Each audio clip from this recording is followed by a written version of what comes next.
Bernice, I'm so glad you could be here. You and the boys and... well...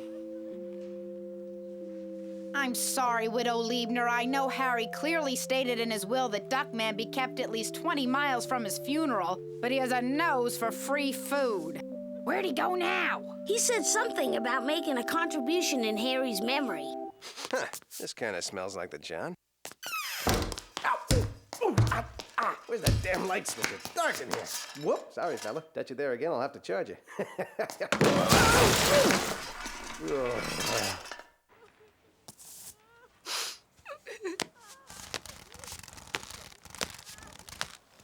It's about time, you plume plowhead. Where the hell have you been? Bernice, funerals are a deeply personal experience. I prefer to mourn in my own way, which apparently includes knocking myself unconscious, funneling a barrel full of embalming fluid down my throat, then having an overweight woman in a janitor's outfit smear my face with rouge and eyeliner. Hey, I mourn the same way I celebrate my birthday. Oh, right. Excuse me, ma'am, this must be very difficult, but nobody will ever forget your husband, Curly? Greasy? Bob? Moose? Red? Place for hat? Way up high on top? Hand touching the things that stick up out of your head? Lots of thin sort of follicle things bunched up, or maybe like sometimes in a ponytail or a bun or something? Harry! Doesn't ring a bell. This is his funeral. Will you say something nice? Okay. Oh, I know. Mrs. Liebner, your husband was an honorable man who always put his family first. Why, it was out of consideration for you that he concealed his rampant homosexuality. In fact, the last thing he said to me was, Duckman, don't tell my wife. Oh! Duckman! What? It's true. He was protecting you. He was afraid you'd think you drove him to it, but you didn't. He said he stopped caring about you 20 years before he even slept with a man.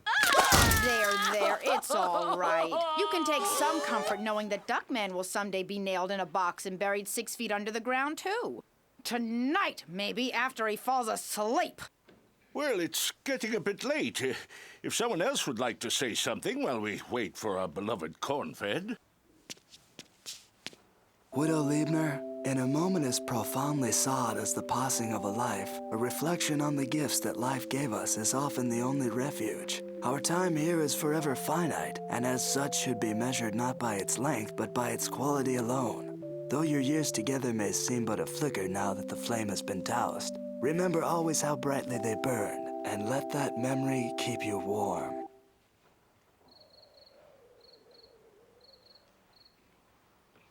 Sometimes at night, I grow a second head under my left armpit.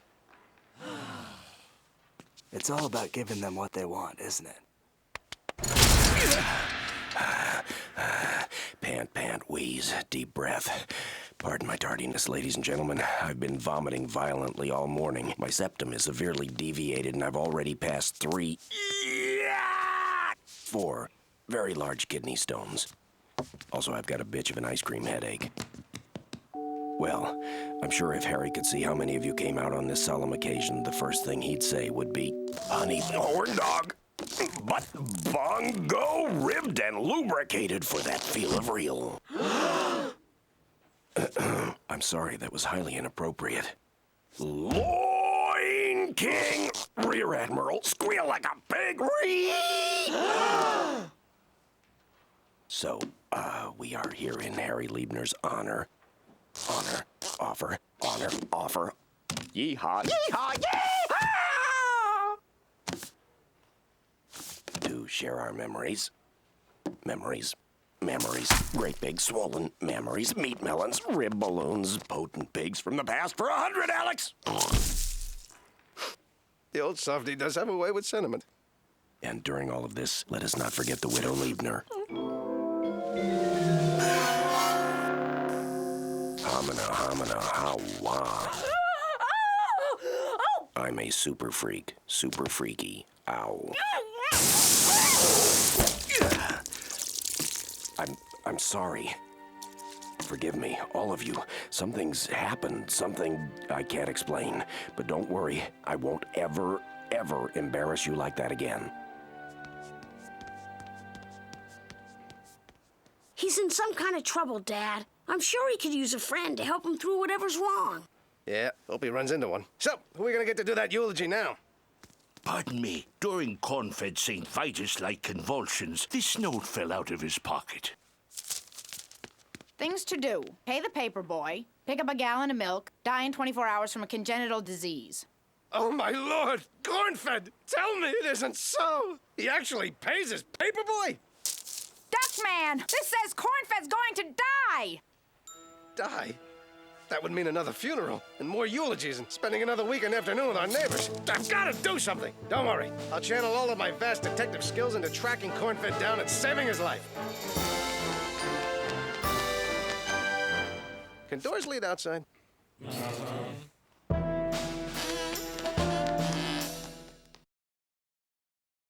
Corny dying. I had to find him, talk to him, but he disappeared. I checked his usual hangouts. Well, okay, I have no idea where he hangs out, so I went to my usual hangouts. But no Corny. So I tried the one place a man can go when he wants to be alone.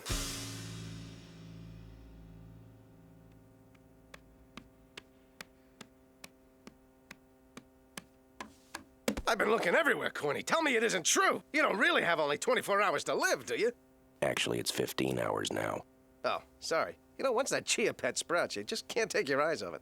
So what is it? What's wrong? I feel rather awkward talking about it. Here, watch this explanatory documentary made possible by a grant from the Chubb Corporation and viewers like you.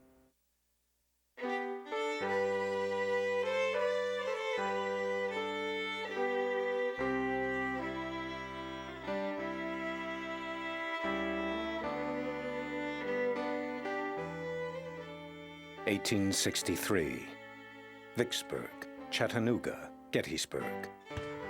Through the worst rebel fire, General Traverse Dodd Cornfed leads the Union to victory after victory. After the war, he distinguishes himself in a variety of fields. But on this day, my fellow Americans, Then in 1875, while helping longtime companion Melville Dewey organize his bookshelves, a special delivery letter arrives. I seek a favor, old friend. Relations with the savage tribes of Massapequa are at an impasse, and we are sorely in need of the whalebone mines they control. Our corset industry depends on you, Cornfed. Love to Melville. President Ulysses S. Grant, White House, Washington, D.C. Email president@anachronism.com. Dear Melville, I'm writing you this letter, even though you're standing behind me reading over my shoulder. My country needs me. Please look after my estranged wife and my young sons, and tell them of my excitement on departing for the wilds of Massapequa. I know that an unforgettable adventure awaits me there. But it is not to be. While welcoming Cornfed, the tribal elder says, "This is my only daughter. Isn't she beautiful?" But Cornfed speaks only a little Massapequan and translates it as, "I would consider it a great honor if you would make loud donkey sounds, then pretend to vomit at my feet." The results are disastrous. The elder became enraged and fed him an odd Massapequan berry, which actually altered Cornfed's genetic structure. Witnesses said he became like a man possessed, crazed with lust. 24 hours later, he was dead. Oddly, years later, the same affliction struck his son, Atticus Cornfed, when he turned 26. Somehow, the Massapequans were able to affect the DNA of not just Travers Cornfed himself, but the entire Cornfed line. How? You'd have to ask either a doctor or someone who plays one on TV. We in television medicine know very little about the medical impact of Massapequan berries. There have been experiments, most notably by Chad Everett and James Brolin, but with no definitive results. And so, from inventor and adventurer Travers Dodd Cornfed to private detective and former rust remover Willibald Fievel Cornfed, all males in the Cornfed family carry a genetic flaw corrected only by the release of various chemicals during the sex act. At a certain age, a corn-fed male will be set upon by strange spells and seizures. And from the moment they start, he has 24 hours to lose his virginity or die.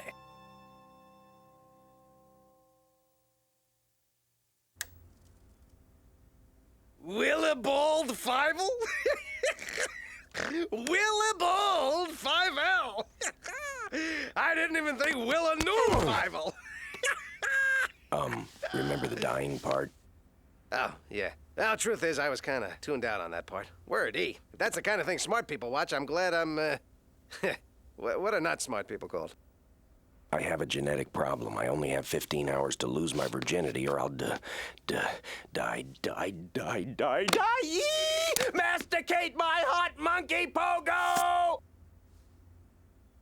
Okay. But you must have known about this, thing. No. This kind of problem's a little awkward for Dad to talk about, too. So I had to wait until yesterday when he finished making the tape. You know how that goes. Casting decisions, rewrites, this location, that location. Hey, you want it now, you want it good. Exactly. You can't beat the production values. Got it all up on screen, didn't he? Anyway, I don't get it. All the women you've known and you've never had sex? Fed the meter? Shellacked the furniture? Jellied the donut? Booted the hard drive? Sent the pink Mustang to Lube Masters for a tune-up? Knick-knack Patty's whack? Gave Miss Pac-Man something to munch? Gassed a secret ballad for Goo Master General? Studied spurtography? Point made. And no, I don't base my relationships with women on sex. What else is there? Common interests, intellect, a shared humor. Well, pick of my heart, if it's sex you need, it's sex you shall have. I'm flattered, but tradition says it has to be with a woman. Unless that's not what you meant. No. Of course that's not what I meant. Don't be ridiculous. Always start with the workout freaks, Corny. Nothing like a woman who keeps the playground neat, if you know what I'm saying. And need I even mention breath control? Now go and do it just like I told you.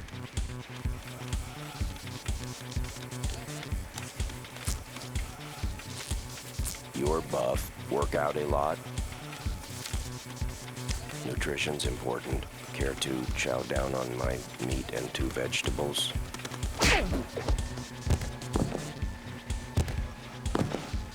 Yep, definite Lisbo.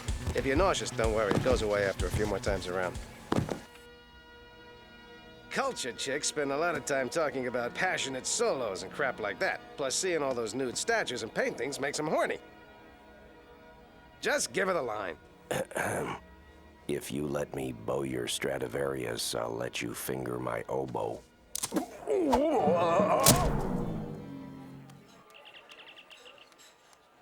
We need women who never meet desirable men. That's why we're here. If you can't score at a Star Trek convention, you might as well be dead. Hi, my name's Cornfed. I was wondering if you might like to join me for a cup of coffee. I'd love to. I was beginning to wonder if there was anyone in here I could talk to. Jump my bones, McCoy! Let's say we unplug our devices, you check out my captain's log, and I'll make sure your photon torpedoes are fully armed. It's so typical of women. When you weren't looking for it, when you didn't care, they swarmed all over you. But needed just a little, and they smell your desperation a mile away. Yeah, that was the reason. Look, there's a half an hour left. Maybe we could still... Quiet! It's over! It's bad enough I'm losing my best friend. Do you have to taunt me with false hope? Sorry, I was being selfish.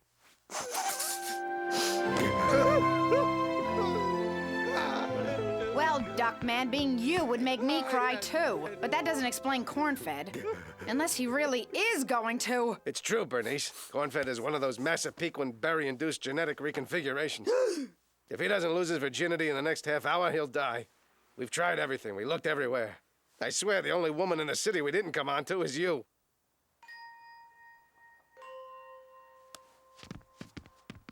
Ah, the agony of it all. Willibald Fievel, we hardly knew ye. How can I go on without you? Walking into that office every day, seeing the place where your desk was, but which will now be filled with that pool table I've had my eye on. Though I've beaten and I've flayed you, like sands through the hourglass, so were the days of your life. As it says in Matthew 4:16, nay, though the Sibboleth doth begat, that the serpent be taken unto thine own breast. I don't know what it means, but I can always remember it because of the word breast. And though the memory of your charming rendition of Seasons in the Sun in Latin will forever linger. Cornfed. Oh, Cornfed is right. My friend, my compadre, you will be missed.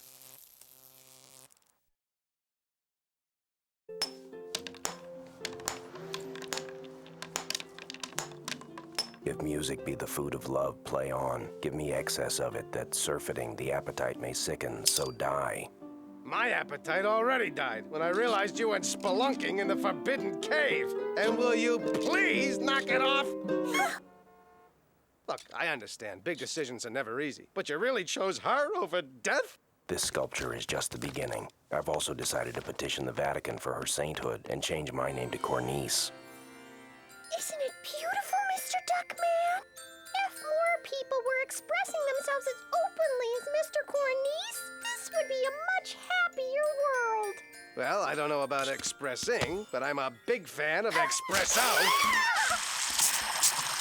So, where were we? Ah, right, the battle axe you're in love with. Duckman! The post office delivered your hate mail to the house again. Anything worth looking at? No, just the usual death threats, letter bombs, and human feces. You always make it sound worse than it is. How do you know it's human feces? Hi, Corny.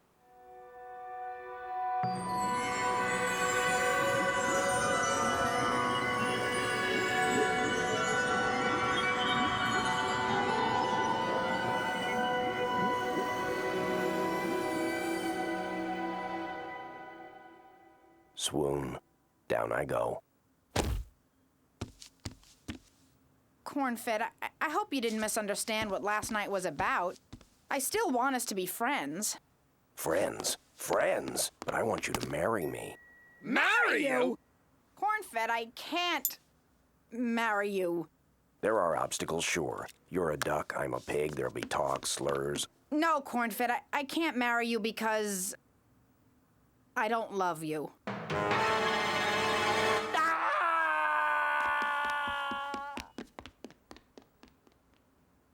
So, pot roast tonight? Yo, peg-legged puke meister, we've got to go after him before he does something horrible. He just proposed to you. I'm thinking horrible is behind him. You go first, I'll catch up.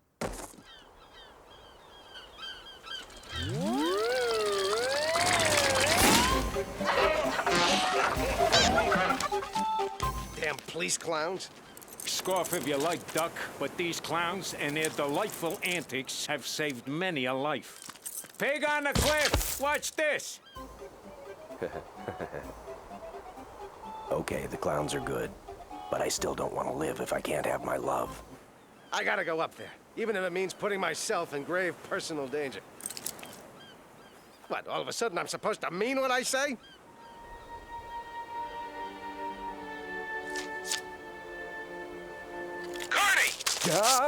Sorry, I guess I didn't need the bullhorn. Listen to me, Corny. I'm more than just your partner. I'm someone who owes you money. And instead of that money, I'm gonna give you some priceless advice. Don't throw your life away for that walking hefty bag. You've insulted the woman I love. In the centuries-old tradition of my family, I challenge you to a duel to the death. You never mentioned that tradition before. Dad's making another tape.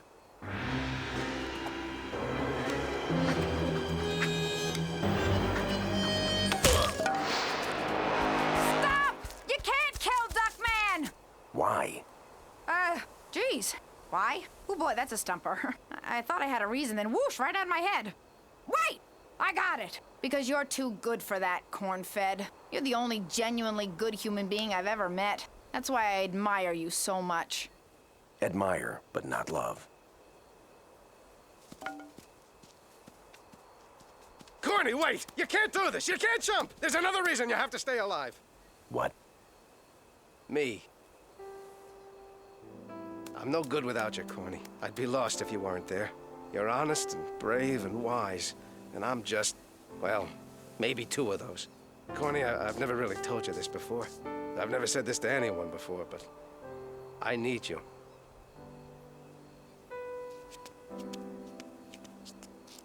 Corny, you'll meet the right woman someday, and I know you'll make her very happy.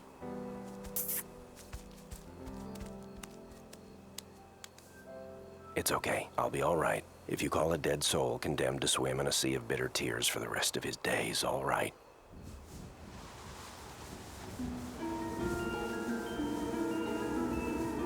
Why, it's Penthouse Magazine publisher Bob Guccione. Hello, Cornfed. I heard what you said. You know, sexual issues are more complex today than ever before. That's why it's crucial for young people like yourself not to enter into any sexual relationship without first building a foundation of mutual love and respect. Remember, the most sensual parts of the body are the mind and the heart. You're right, Mr. Guccione. And Duckman, I hope you've seen the lonely, empty existence that a life of loveless debauchery can lead to. I certainly have, Mr. Guccione. Then my work here is done. Now I must return to my empire of sensual delights, tantalizing eroticism, and the world's most desirable women. Take me with you, please. Whenever you need me, I'll be right here. Remember, the only safe sex is abstinence. Or fantasy. If you must have sex, wear a latex condom. Which reminds me, this month in Omni, Condoms That Think. Science fiction or science fact. On newsstands now. Wow, that sure was nice of Mr. Guccione to come by. He's everywhere he's needed, Duckman. And in your own perverse, inept, venal, and corrupt way. So are you.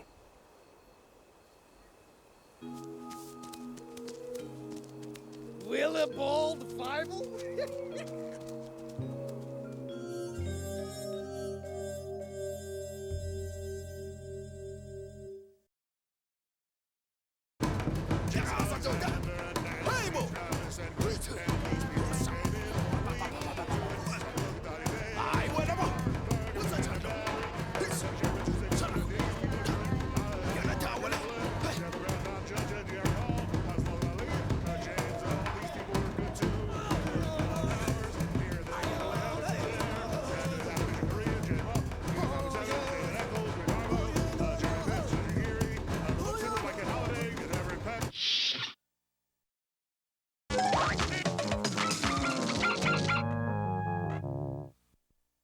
Condoms That Think.